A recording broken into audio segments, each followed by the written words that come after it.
শেখ হাসিনাকে বাংলাদেশে ফেরত পাঠাচ্ছে মোদী সরকার। বড় ইঙ্গিত দিলেন বিদেশ মন্ত্রকের মুখপাত্র। প্রাণ বাঁচাতে আশ্রয় নেওয়া বাংলাদেশের প্রাক্তন প্রধানমন্ত্রী শেখ হাসিনাকে বাংলাদেশের হাতে তুলে দিচ্ছে নরেন্দ্র মোদী সরকার।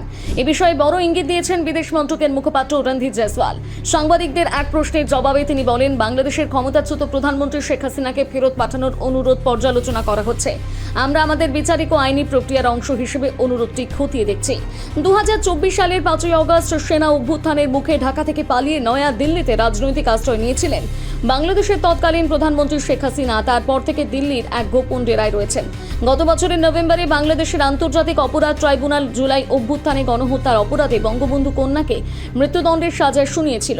বাংলাদেশের অন্তর্বর্তী সরকারের প্রধান উপদেষ্টা মোল্লা মোহাম্মদ ইউনূসের তরফে শেখ হাসিনাকে ফেরত চেয়ে ভারত সরকারের কাছে চিঠি পাঠানো হয়েছিল।